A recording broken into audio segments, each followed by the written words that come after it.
सहनाववतु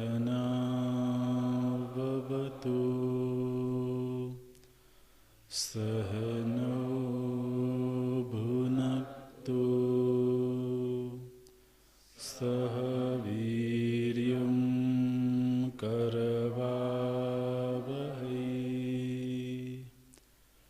तेजस्वी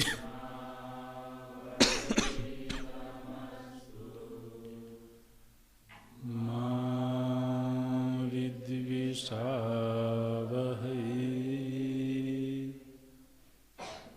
ॐ शान्तिः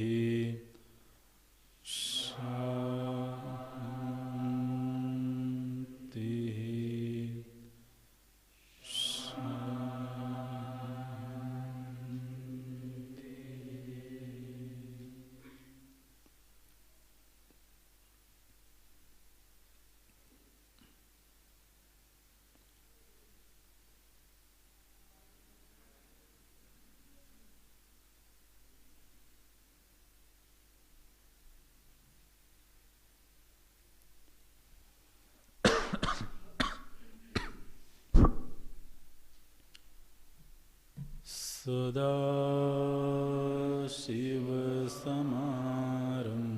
सदाशिवसमारम्भां शङ्कराचार्यमध्यमाम्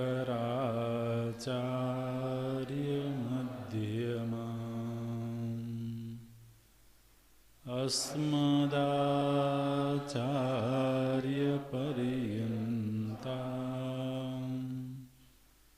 वन्दे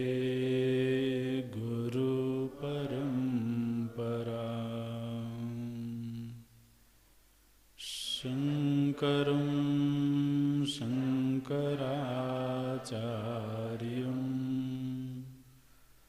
केशवं बादरायणं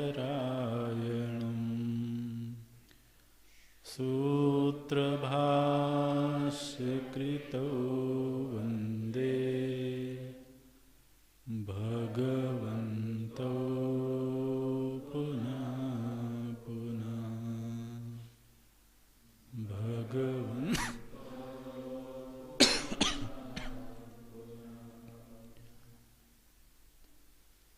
अखण्डं सच्चिदानन्दम्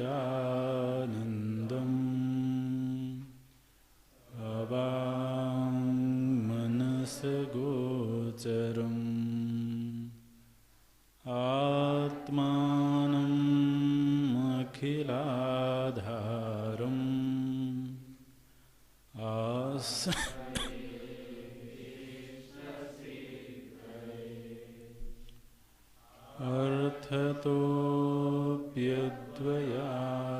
अर्थतोऽप्यद्वयानन्दान् अतीतद्वैतभानतः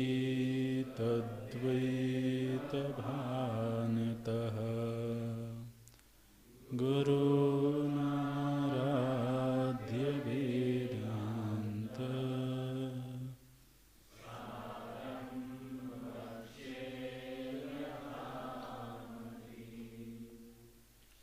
सारं वक्ष्येयतामति।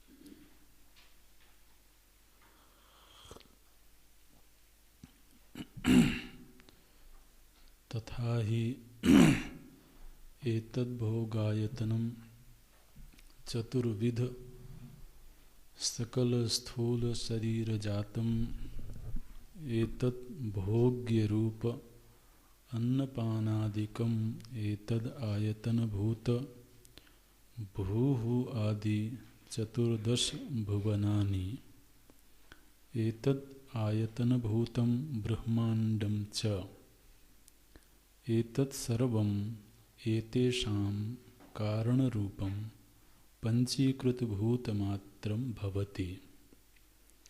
एतानि शब्दादि विषय सहितानि पंचीकृतानि भूतानि सूक्ष्म शरीर जातं च एतत् सर्वम् एतेषां कारणरूप अपंचीकृत भूतमात्रं भवति।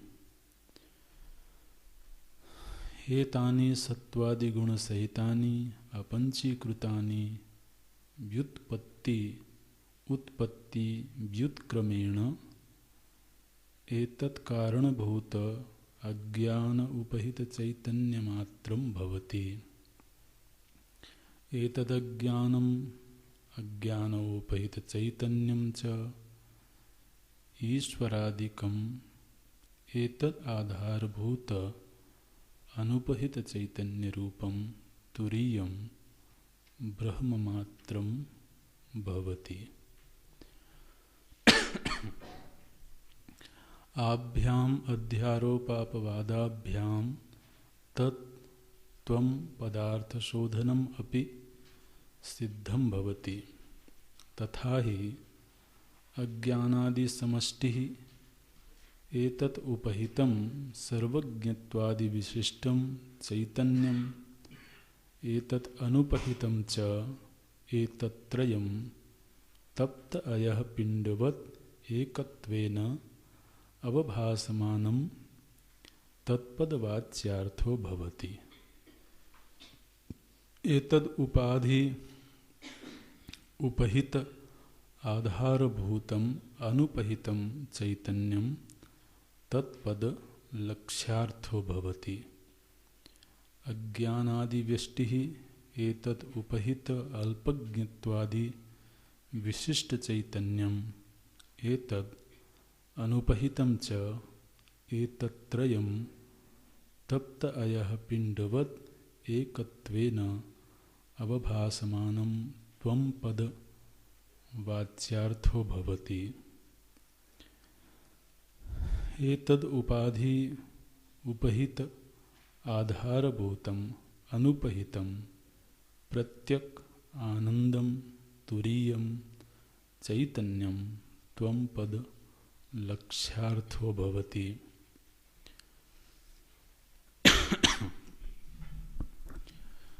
तो यह जो अपवाद की प्रक्रिया है, यह वेदांत के साधक के लिए बहुत मंगलमयी चिंतन प्रक्रिया है और यह सृष्टि में भी देखा जाता है, जगत में भी देखा जाता है कि प्रत्येक कार्य जब नष्ट होता है तो वह अपने कारण रूप को प्राप्त हो जाता है। जैसे तो घट जब टूटता है, नष्ट होता है तो वह अपने कारण रूप मिट्टी से एक रूप हो जाता है।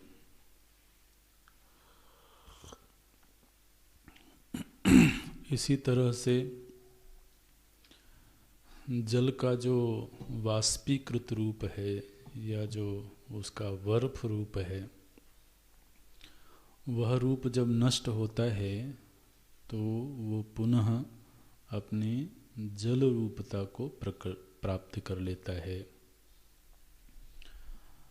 तो सृष्टि में यह हम अनुभव करते हैं, देखते हैं कि कोई भी वस्तु जो कि बनी है, जो कार्य रूप है, वह जब भी नष्ट होगी तो वह अपने कारण रूप को प्राप्त कर लेगी। वृक्ष मिट्टी से बना है, पृथ्वी तत्व से बना है, तो वृक्ष जब नष्ट होगा तो वह पृथ्वी से एक रूप हो जाएगा। इसी तरह से जितने विशेष आकार हैं, ये मुख्य रूप से पृथ्वी तत्व की इनमें प्रधानता है। इसलिए लोग कहते हैं कि सब कुछ मिट्टी हो जाता है, उसका तात्पर्य केवल इतना है कि हमारे शरीर में भी पृथ्वी तत्व की प्रधानता दिखाई देती है, इसीलिए उसमें स्थूलत्व दिखाई देता है। तो वह नष्ट होने पर पृथ्वी रूप हो जाती है। हालांकि इस शरीर में पांचों भूत हैं, इसलिए जब इसका तो दहन किया जाता है तो उस दाह क्रिया में प्रत्येक भूत अपने अपने समष्टि भूत से मिल जाता है। जो पृथ्वी का अंश है वो पृथ्वी से मिल गया, जो जलांश है वो समष्टि जल से मिल गया, जो वायु है वो समष्टि वायु से मिल गई। तो बोलते हैं कि अब ये पंच तत्व में विलीन हो गए, ऐसा बोलते हैं, पंच तत्व में विलीन हो गए। वस्तुतः पंच तत्व वहाँ पर भी था, इसलिए कोई विलीन होने की अलग से बात नहीं है। तो जैसे जब घट टूट गया तो ये कहा जाता है कि जो घटाकाश है वह मठाकाश में या महाकाश में विलीन हो गया। तो घटाकाश पहले भी महाकाश से अलग था क्या? घट में जो आकाश है वह महाकाश में ही है, किंतु घट की परिच्छिन्नता हमको दिखाई देती है, इसलिए हम ऐसा कहते हैं, कह सकते हैं कि घट टूटने पर घटाकाश महाकाश में मिल गया। अरे मिले तो तब जब अलग होवे। तो महाकाश से घटाकाश को अलग करो। तो जो अलग हुआ ही नहीं वो मिलेगा कैसे? अलग हुआ नहीं, लेकिन अलग होने की प्रतीति हो गई। आप जल किस में भरते हो? महाकाश में भरते हो कि घटाकाश में? घटाकाश में भरते हैं। तो कोई कहे कि अरे ये घटाकाश तो महाकाश ही है, वो बात सही है अपनी जगह पर, महाकाश ही है। लेकिन जब हम व्यवहार कर रहे होते हैं तब हम घटाकाश से व्यवहार कर रहे होते हैं, महाकाश से नहीं। तो व्यवहार के लिए एक प्रातीतिक सत्य को स्वीकार कर लिया गया कि भाई यह जो घटाकाश है वह महाकाश से अलग है, भिन्न है, भिन्न नहीं होते हुए भी भिन्न है, क्योंकि हमको व्यवहार करना है। अब मान लो कि व्यवहार हो गया, अब कोई कहे कि हमें व्यवहार नहीं करना है, तो आप कहो कि महाकाश घटाकाश ही है या घटाकाश महाकाश ही है, कोई दिक्कत नहीं है। लाओ, ये भी भ्रम क्यों रखें, घट ही तोड़ देते हैं।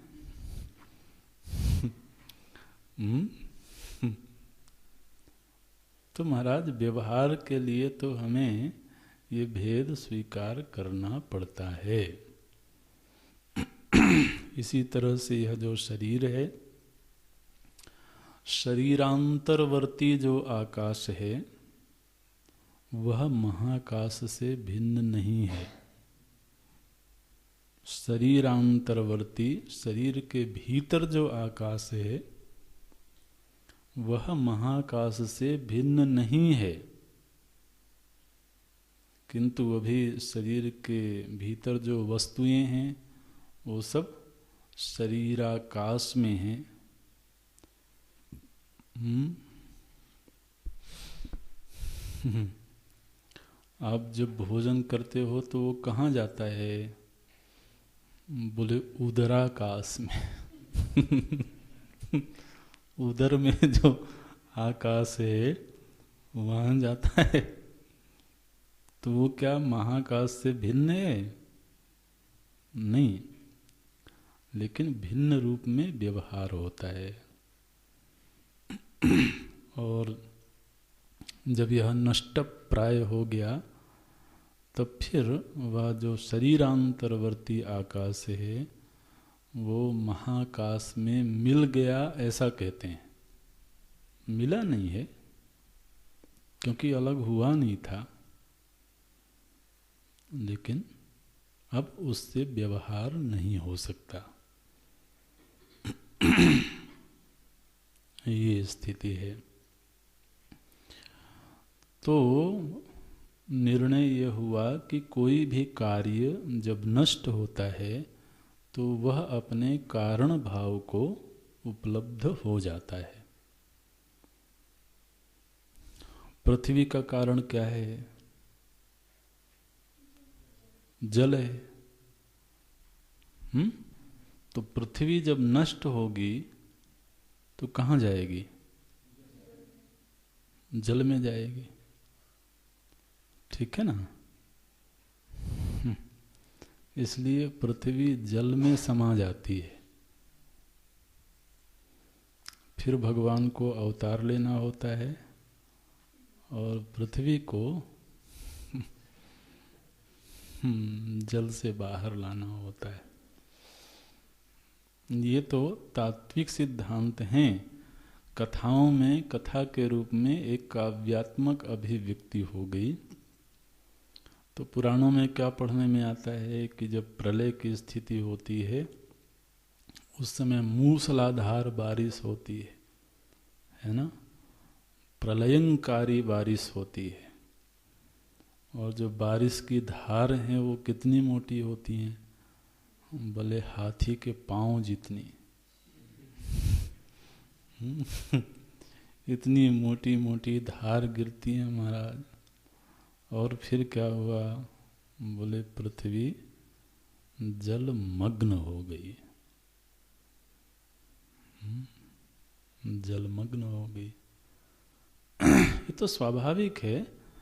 पृथ्वी अगर नष्ट होगी तो जल रूप ही होगी ना, क्योंकि पृथ्वी जल से उत्पन्न हुई है। जल रूप होगी। जल नष्ट होगा तो कहाँ जाएगा? अग्नि रूप होगा। अग्नि नष्ट होगी तो कहाँ जाएगी? वायु रूप होगी। वायु नष्ट होगी तो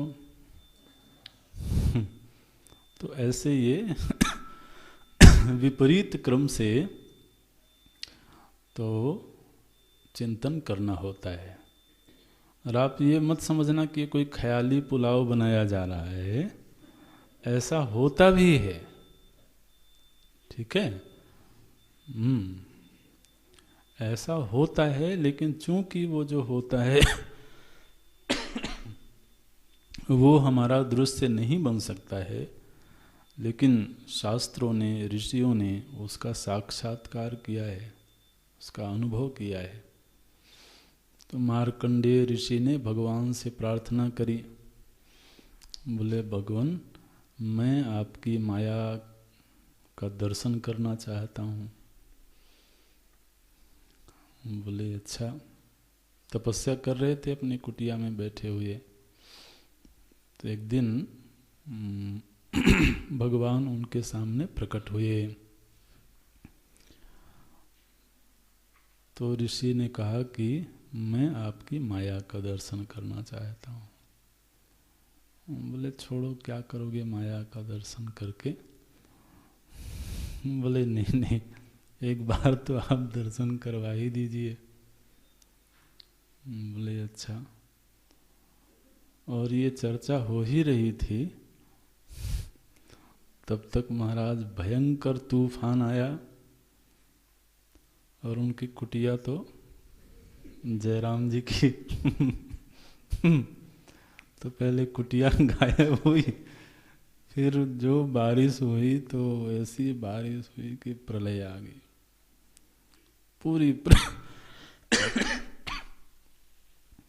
पूरी पृथ्वी जलमग्न हो गई और वो देख रहे हैं, बहुत विचलित हुए, ये क्या हो गया।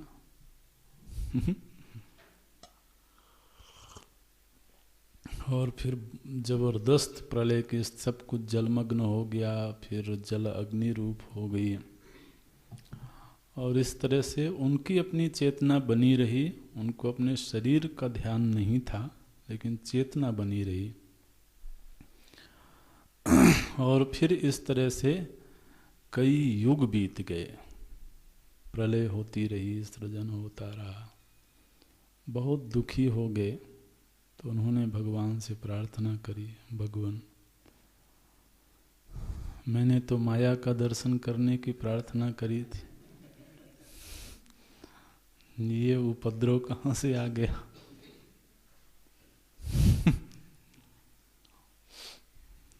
अरे भाई, उपद्रव को ही माया कहते हैं,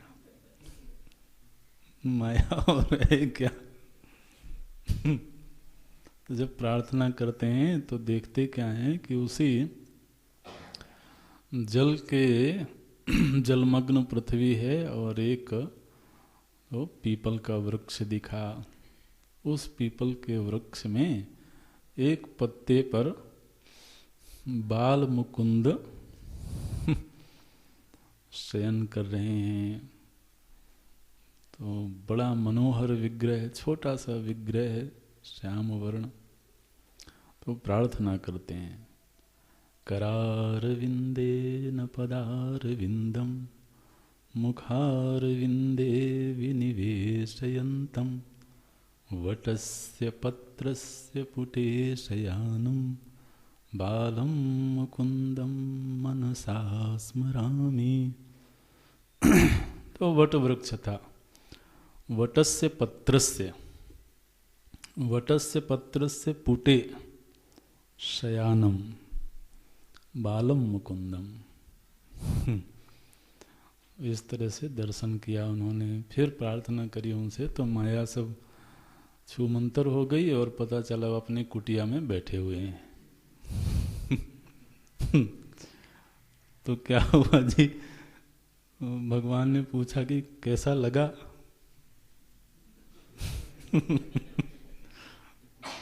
बोले बस आखिरी बार है, अब मत दिखाना।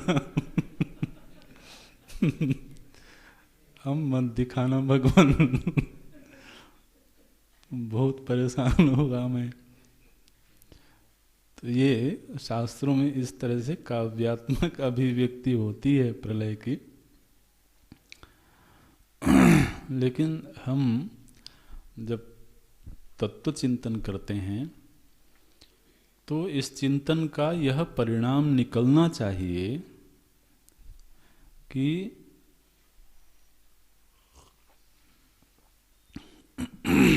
चाहे वो अपंचीकृत पंच महाभूत हों, चाहे पंचीकृत पंच महाभूत हों, चाहे सूक्ष्म जगत हो, चाहे अज्ञान हो या अज्ञान उपहित चैतन्य हो, सर्व रूप में वह एक ब्रह्म तत्व ही प्रकट हुआ है। इसलिए अधिष्ठान के रूप में, वस्तु के रूप में केवल ब्रह्म सत्ता है। ब्रह्म मात्रम भवति, यही इस समूची चिंतन प्रक्रिया का अंतिम निष्पत्ति है, अंतिम निर्णय है। अगर हम इस निर्णय पर नहीं पहुँचे तो पुनः पुनः चिंतन करना चाहिए।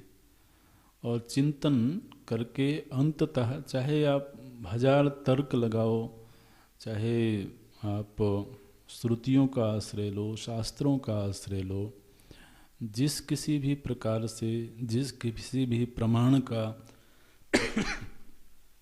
आश्रय लेना पड़े वो लिया जाए, लेकिन इस निर्णय पर स्थित होना चाहिए, ब्रह्म मात्रम भवति। ये जो निष्पत्ति है यह अध्यारोप और अपवाद की प्रक्रिया का तो निर्णय है। अच्छा जी। अब कहते हैं यहाँ पर अपवाद की प्रक्रिया पूरी हो गई, तो जो मूल प्रतिज्ञा थी आचार्य के द्वारा की गई कि वो अध्यारोप अपवादन न्यायेन एनम उपदिशति, इस शिष्य को वो उपदेश करते हैं। कैसे करते हैं? बोले अध्यारोप और अपवाद की प्रक्रिया के द्वारा। तो ब्रह्म मात्रम भवति, ये तो ठीक है, सिद्ध हो गया। लेकिन अभी एक प्रश्न खड़ा है। वो प्रश्न क्या है कि ठीक है, ब्रह्म मात्र ही है सब कुछ, लेकिन मैं तो अभी भी जीव बना हुआ हूं।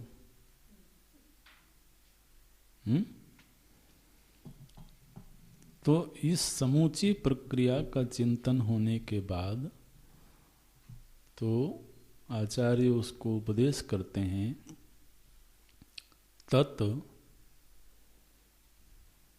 त्वम असि।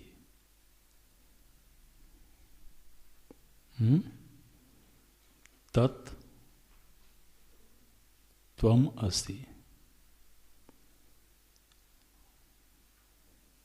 ब्रह्म मात्रम भवति, यह जो निश्चय हुआ है वह ब्रह्म कोई और नहीं है।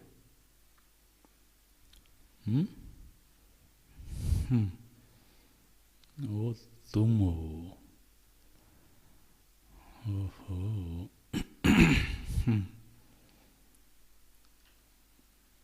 ये हमारा महावाक्य बहुत छोटा सा वाक्य होता है, लेकिन वह जो छोटा सा वाक्य है वह तब प्रकट होता है जब एक पूरी चिंतन प्रक्रिया से वो साधक गुजरा हो। बिना उस चिंतन प्रक्रिया से गुजरे केवल कोई ये रटता रहे, जप करता रहे। लोग जप करते हैं, अहम ब्रह्मास्मि, अहम ब्रह्मास्मि। ये निर्णय है, चिंतन का निर्णय है।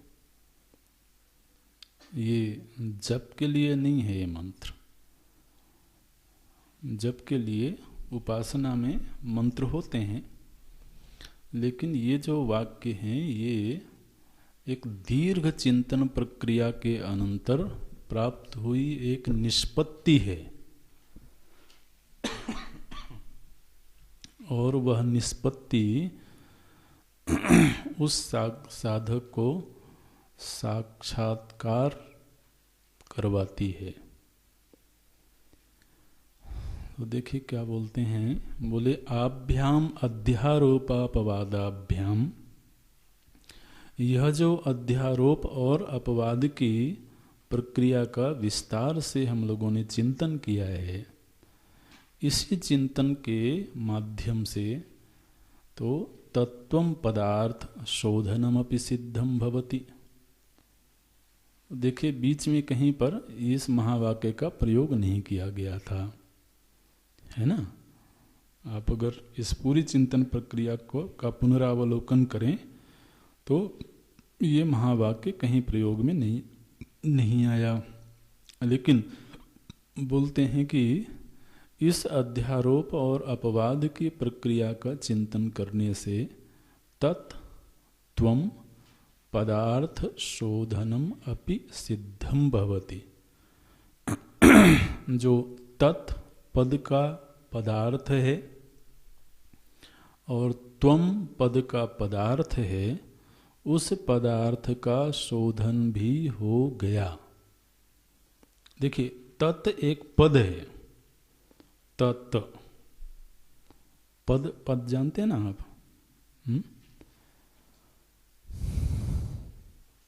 पद मने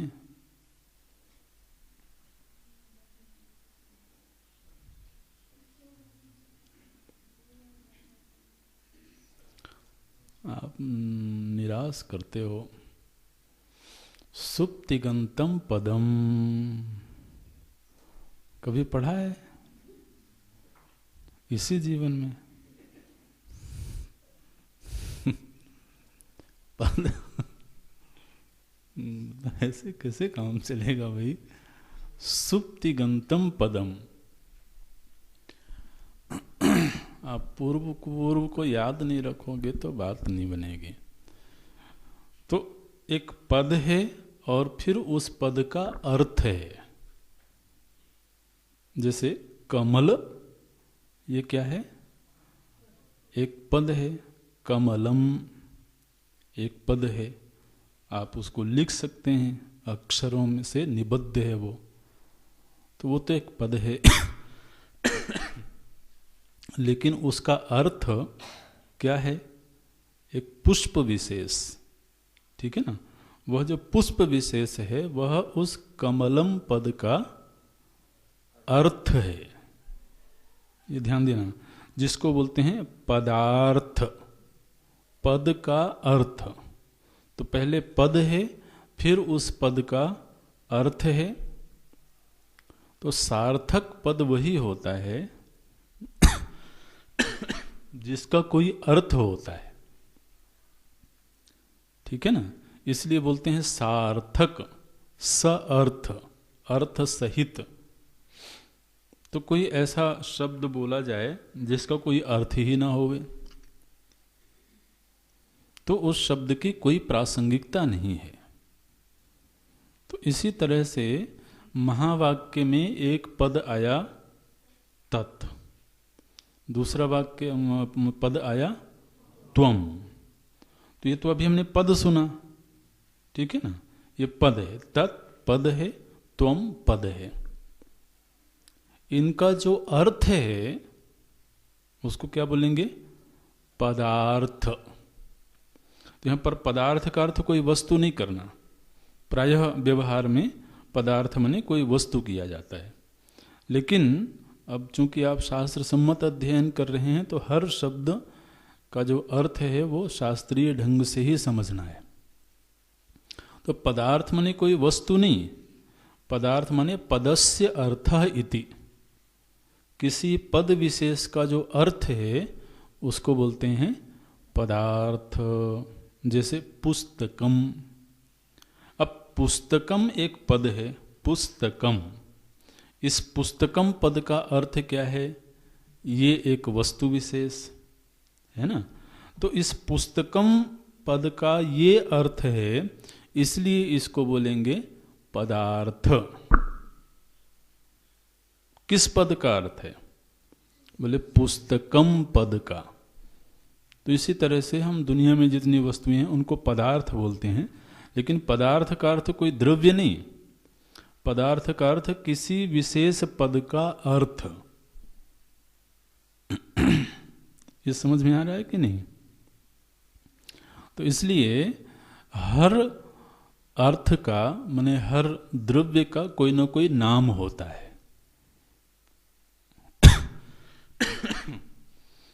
तो इसी तरह से तत्त्वम, ये दो पद हैं, इनके अर्थ का अनुसंधान हो गया है, इनके अर्थ का शोधन हो गया है। तो क्या बोलते हैं? तत्त्वम पदार्थ शोधनम अपि सिद्धम भवति।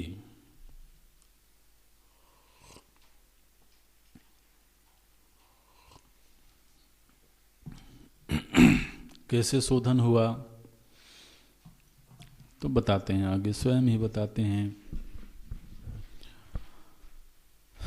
बोलते हैं तत्पद वाच्यार्थो भवति।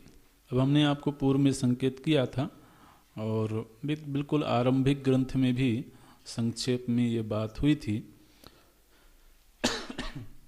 कि जो महावाक्य होता है उस महावाक्य का एक वाच्यार्थ होता है और एक लक्ष्यार्थ होता है। वाच्यार्थ माने जो बोलते ही हमारे सामने अर्थ प्रकट हो जाए, उसको बोलते हैं वाच्यार्थ। तो यहाँ पर इसका विवरण देते हैं कि यह जो अध्यारोप अपवाद की चिंतन प्रक्रिया थी, इस चिंतन प्रक्रिया के तहत तत्पद का वाच्यार्थ क्या निष्पन्न हुआ है। तो बोलते हैं तथा ही तत्पद वाच्यार्थो भवति।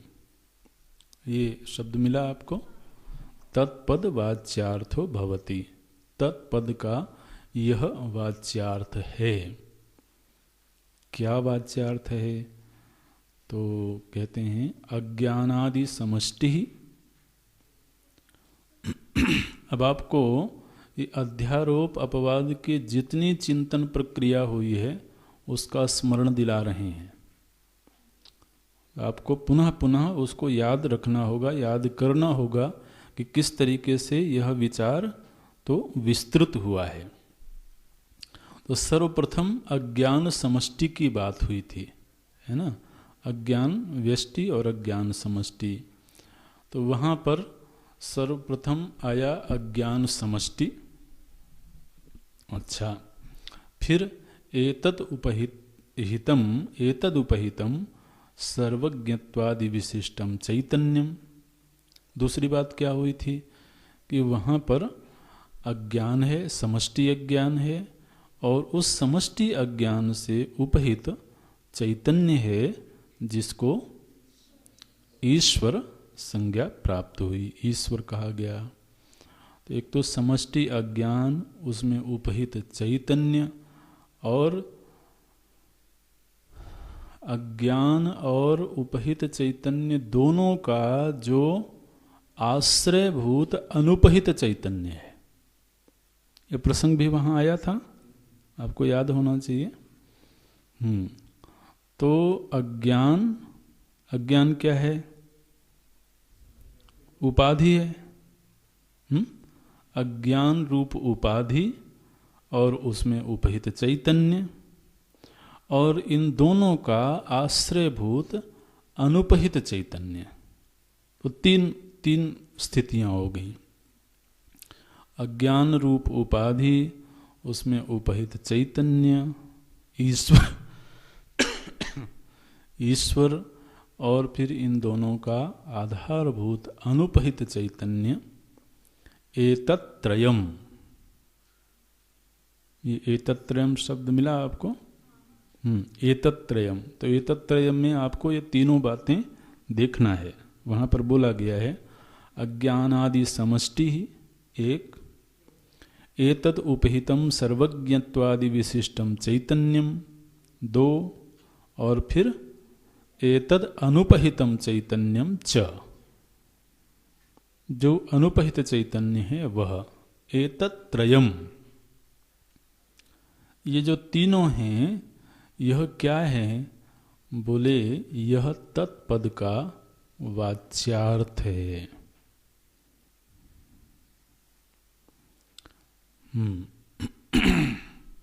अभी इसको हम थोड़ा और स्पष्ट करेंगे, लेकिन पहले वो पंक्तियां आप देख लें। किस तरह से, जैसे तप्त अयः पिंडवत एकत्वेन अवभासमानम, जैसे जो प्रज्वलित जो लौह पिंड है, बिल्कुल अग्नि में तपाया हुआ जो लौह पिंड है, वहाँ पर अग्नि और लौह पिंड दोनों पृथक पृथक नहीं मालूम पड़ते हैं। इसी तरह से यहाँ समष्टि अज्ञान, उसमें उपहित चैतन्य और निरुपहित चैतन्य, ये तीनों पृथक पृथक नहीं मालूम पड़ते हैं। तो जिस समय पर इन तीनों में एक रूपता सिद्ध हो रही हो, तो आप थोड़ी देर के लिए ध्यान दें इधर। समष्टि अज्ञान है, उस अज्ञान में उपहित चैतन्य ईश्वर है, और इन दोनों का आधारभूत अनुपहित चैतन्य है। अभी ये तीनों एक ही रूप में उपलब्ध हो रहे हैं। अज्ञान से भिन्न होते ही फिर उपहित चैतन्य भी नहीं रहेगा, क्योंकि उपहित की बात तो उपाधि के प्रसंग में ही है। तो उपाधि और उपहित दोनों का संश्लेष है, दोनों मिले हुए हैं, और दोनों का आधारभूत जो अनुपहित चेतन है वह भी मिला हुआ है। जैसे वृक्षाकाश, वनाकाश, तो वनाकाश है और एक अधिष्ठान रूप आकाश है। तो वहाँ वन जिस आकाश में है वह वन से घिरा हुआ आकाश, और इन दोनों का जो आश्रय रूप आकाश है, ये तीनों अलग अलग नहीं हैं, लेकिन अलग अलग रूप में इनकी व्याख्या होती है, इनको शब्द दिया जाता है। भाई वन कहाँ है? आकाश में है ना, और वन ने जिसको घेरा है वह भी एक आकाश है, वनावच्छिन्न आकाश जिसको बोलते हैं। और ये दोनों आकाश एक निरुपहित आकाश में है। जो आकाश वन के बिना भी है। आपने जब कहा कि यह वनावच्छिन्न आकाश है, यह वनावच्छिन्न आकाश कहाँ से आया? बोले वन की अपेक्षा से आया। ठीक है। और वन जिस आकाश में है वह कहाँ से आया? बोले वह भी वन की अपेक्षा से ही कहा जा रहा है। लेकिन अगर वन का नाश हो जाए तो फिर आप कहोगे कि यहाँ पर वनावच्छिन्न आकाश है। तब तो आकाश मात्रम भवति, आकाश मात्र है। तो वन रूप उपाधि का भी आश्रय वह है और वनावच्छिन्न आकाश का भी आश्रय वही है, और इन दोनों में पृथकता नहीं मालूम पड़ती है। इसी तरह से अज्ञान रूप उपाधि का आश्रय और अज्ञानोपहित चैतन्य ईश्वर का आश्रय, दोनों का आश्रय भूत जो निरुपाधिक चेतन है वह जब तक अज्ञान है तब तक इनसे भिन्न नहीं मालूम पड़ता है, एक रूप मालूम पड़ता है। ठीक वैसे ही जैसे अग्नि के गोले में, लोह गोले में गोला और अग्नि पृथक पृथक नहीं मालूम पड़ते हैं। तो जिस समय पर यह स्थिति होती है वह क्या है? बोले वो तत्पद का वाच्यार्थ है। कुल मिलाकर के एक वाक्य में क्या बना कि जब आचार्य ने कहा तत्, ये महावाक्य किसका है? आचार्य का है। आचार्य ने बोला तत्, तो जब उन्होंने तत् बोला तो शिष्य के हृदय में इस तत्पद का क्या अर्थ प्रकट हुआ?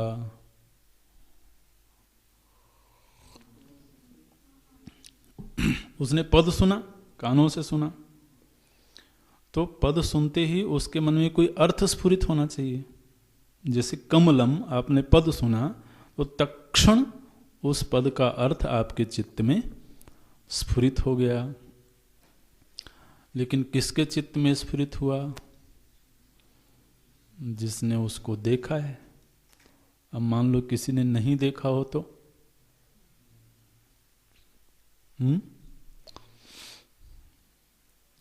तो फिर वह विकल्प मात्र रहेगा, वहां अर्थ प्रकट नहीं हुआ। उसने पद का श्रवण किया लेकिन वह पद अपने अर्थ को वहां स्फुरित नहीं किया। तो इसी तरह से अब यह जो साधक है इसने अच्छी तरह से अध्यारोप अपवाद प्रक्रिया का चिंतन किया है। इसने समष्टि अज्ञान का चिंतन किया है। समष्टि अज्ञान में उपहित चेतन जिसको ईश्वर किया कहा गया उसका चिंतन किया है, और उपहित और उपाधि दोनों के आश्रयभूत निरुपाधिक चेतन का भी चिंतन इसने किया है। तो अब इतना चिंतन पहले हो चुका है, निर्णय हो चुका है, इसलिए अब गुरु ने जैसे ही बोला तत्, तो तत्पद का श्रवण करते ही उसके चित्त में वह सारा अर्थ स्फुरित हो गया। उसके ध्यान में आ गया कि अच्छा, समष्टि अज्ञान। और ध्यान रखना, ये तीनों अलग अलग उसके चित्त में नहीं आएंगे कि पहले समष्टि अज्ञान आया, फिर उसमें उपहित चेतन ईश्वर आया, फिर उन दोनों का आश्रयभूत अनुपहित चेतन। ये तीनों अलग अलग नहीं आएंगे, क्योंकि तीनों एक ही पद का अर्थ हैं। तो जैसे जब हमने कमलम कहा, तो कमलम कहते ही क्या आपके मन में पहले रंग आया, फिर उसका आकार आया? ये सब अलग अलग समय पर आए क्या? एक साथ ही वो आ गए। जैसे ही कमलम शब्द का प्रयोग किया तो किसी के मन में लाल कमल स्फुरित हुआ, तो उस कमल की लालिमा, उस कमल का आकार, उस कमल की कोमलता, ये सारे एक साथ ही उसके चित्त में स्फुरित हो जाते हैं। या जैसे हमने बोला रमेश, अभी किसी व्यक्ति का नाम है, उस व्यक्ति से हम परिचित हैं, तो हमने जब रमेश बोला तो सुनने वाले के मन में पहले उसका सिर आया, फिर उसके पैर आए, फिर उसका रंग रूप आया, फिर उसके वस्त्र आए, फिर उसकी लंबाई चौड़ाई आई। ये सब अलग अलग तो नहीं आए, ये सब एक साथ ही उसके चित्त में स्फुरित हो गए। इसी तरह से जब आचार्य ने तद बोला तो तत्क्षण समष्टि अज्ञान उसके चित्त में आ गया, ईश्वर उसके चित्त में आ गया। ठीक है ना? और ईश्वर का जो आश्रय भूत चैतन्य तत्व है वो सहित, ये तत्पद का वाच्यार्थ है। तत्पद का वाच्यार्थ है ईश्वर। लेकिन जब ईश्वर शब्द हम प्रयोग कर रहे हैं तो अब आपको ईश्वर का अर्थ मालूम है। अज्ञानोपहित, समष्टि अज्ञानोपहित चैतन्य। ये क्या है? बोले तत्पद वाच्यार्थो भवति। अच्छा, तो अभी केवल वाच्यार्थ देखते हैं, इसलिए बीच की पंक्ति को भी थोड़ी देर के लिए रहने देते हैं। एतद उपाधि उपहित आधारभूतम अनुपहितम चैतन्यम तत्पद लक्ष्यार्थो भवति। इसका चिंतन थोड़ी देर में करते हैं। तो ये तो तत्पद का वाच्यार्थ हुआ, समष्टि अज्ञानोपहित चेतन ईश्वर इत्यर्थः। अच्छा, दूसरा पद बोला उन्होंने त्वम। त्वम बोला तो त्वम पद का वाच्यार्थ क्या है? तो बोलते हैं अज्ञान आदि व्यष्टि, व्यष्टि अज्ञान, और उस व्यष्टि अज्ञान में उपहित अल्पज्ञत्वादि विशिष्ट चैतन्यम। जो अल्पज्ञता आदि धर्मों से युक्त जो व्यष्टि अज्ञानोपहित चैतन्य है, अर्थात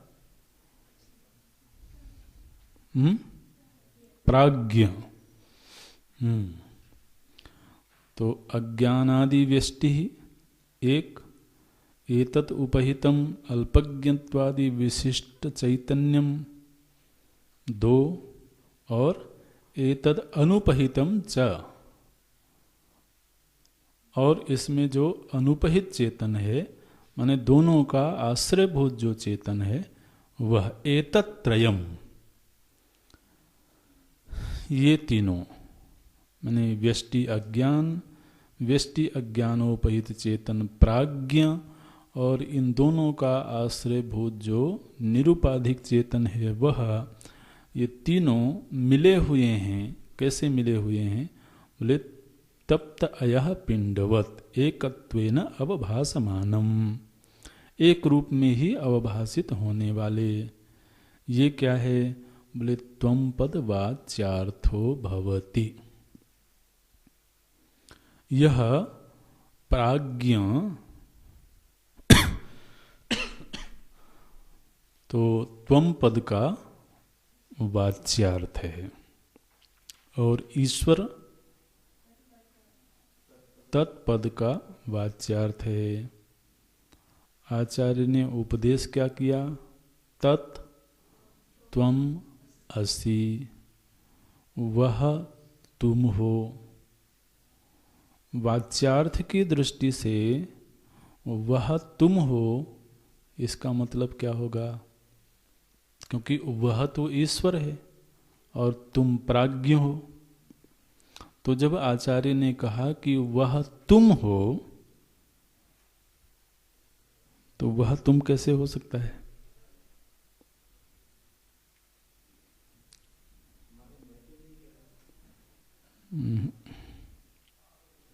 और कोई बोल सकता है?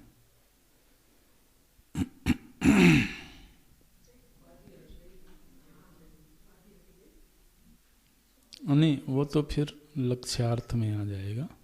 लक्ष्यार्थ का आगे वर्णन होगा। केवल वाच्यार्थ के धरातल पर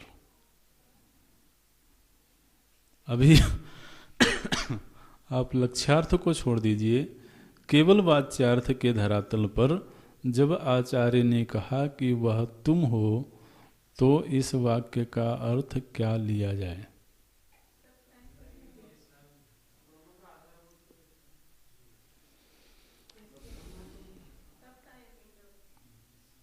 नहीं,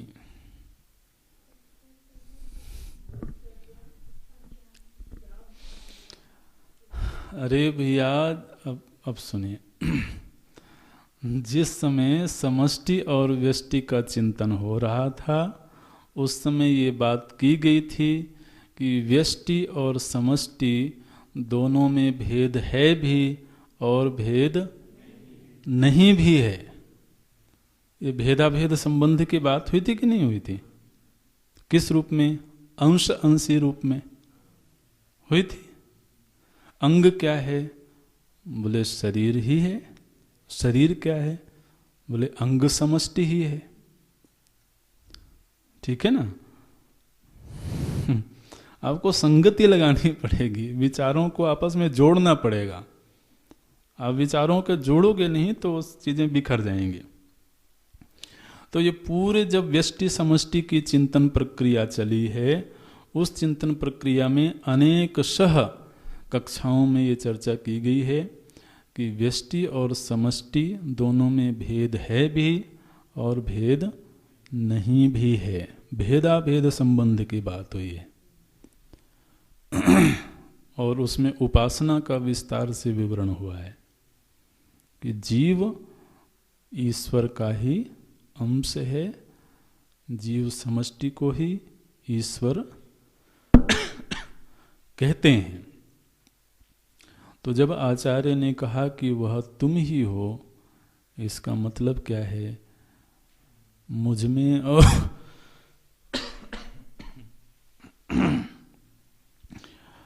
मुझ में और उसमें भेद है भी और भेद नहीं भी है। जैसे शरीर के अंग कहें कि हमारा शरीर से भेद है और नहीं भी है। वाच्यार्थ की दृष्टि से जब महावाक्य का चिंतन होता है, तब उपासना की सिद्धि होती है। ठीक है ना? वाच्यार्थ की दृष्टि से महावाक्य उपासना का प्रतिपादन करता है। तो जीव जब देखता है कि अरे मैं तो ईश्वर से भिन्न हूं ही नहीं, हो ही नहीं सकता हूं,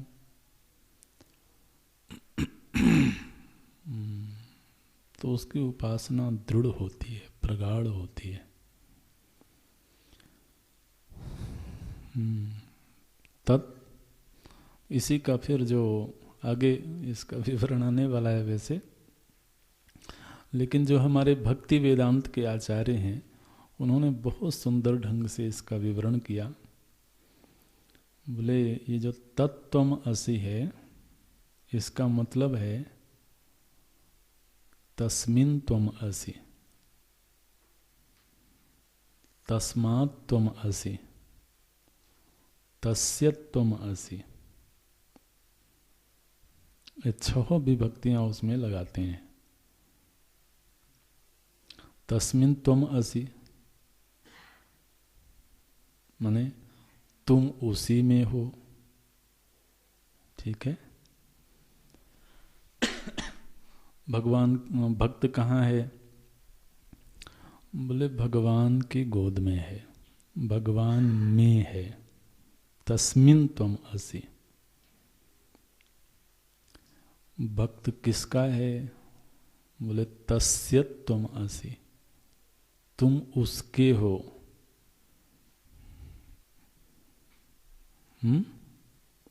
कहाँ से आया है?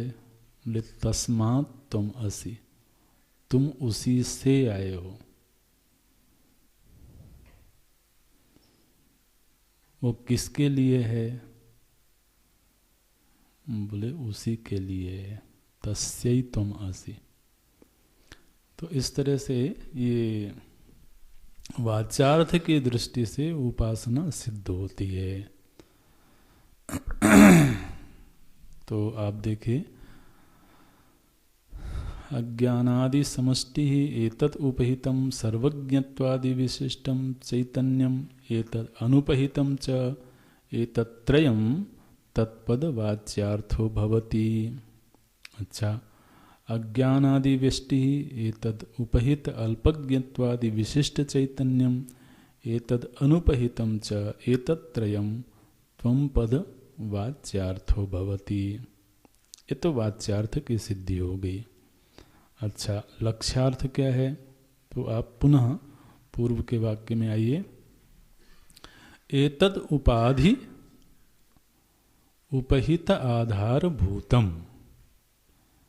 दोनों अलग अलग पद हैं। एतद् उपाधि, एतद् उपाधि अर्थात एतद् समष्टि अज्ञान रूप उपाधि।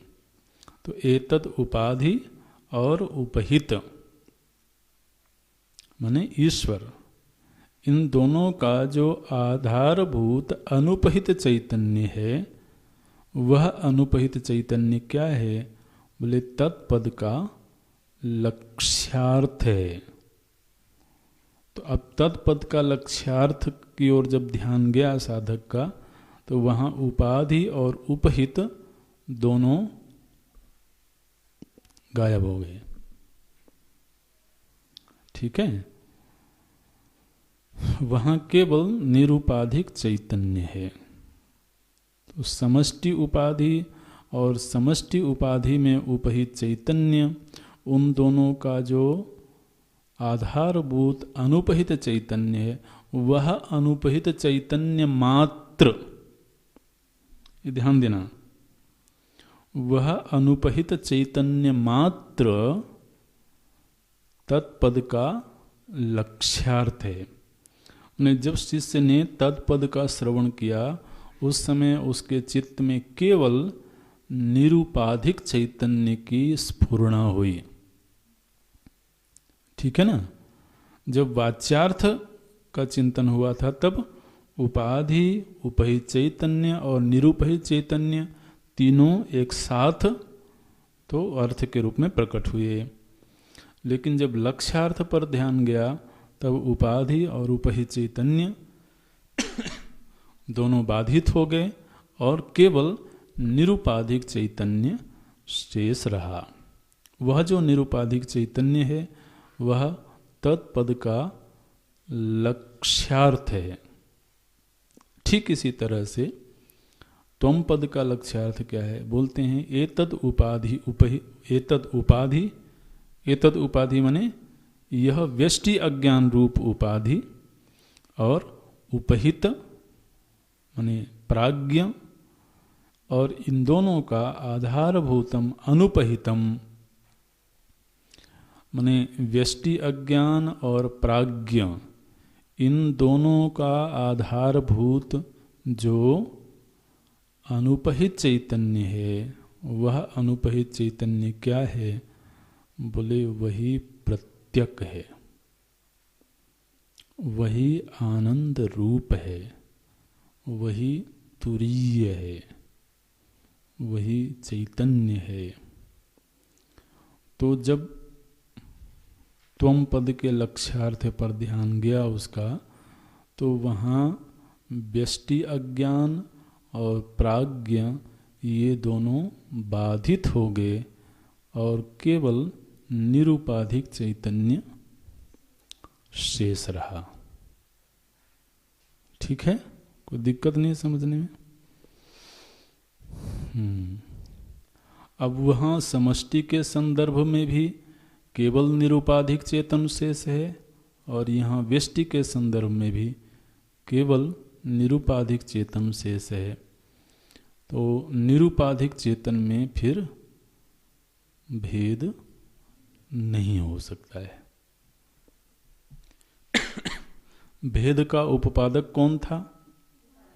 उपाधियां। वो उपाधियां बाधित हो गईं। अब जो निरुपाधिक चेतन है वह जो तत्पद का अर्थ है वही त्वम पद का अर्थ है। वहां पर उसको तत्व साक्षात्कार होता है, वहां उपासना नहीं है, वहां उसको अपने निरुपाधिक स्वरूप का तो साक्षात्कार हुआ। जब आचार्य ने बोला तत् त्वम असि, ऐसा सुना महाराज शिष्य ने, और सुनते ही तत्क्षण उसको यह अनुभव हुआ, आम अहम ब्रह्म अस्मि, मैं वही निरुपाधिक ब्रह्म तत्व हूँ जो तुरीय है, जो आनंद रूप है, जो प्रत्यक है। ये है। आप देखिए, ये जो अध्यारोप और अपवाद की चिंतन प्रक्रिया है, यह यहाँ ले जा करके उस शिष्य को खड़ा कर देती है, जहाँ उसको अपने निरुपाधिक स्वरूप का बोध हो जाता है, जो उपाधियों से सर्वथा विनिर्मुक्त है, और वहाँ समष्टि व्यष्टि का कोई भेद नहीं है, एक चैतन्य मात्र शेष है। ये है प्रत्यगानंदम तुरीयम चैतन्यम त्वं पद लक्ष्यार्थो भवति। ओम ओम पूर्णमदः पूर्णमिदं पूर्णात्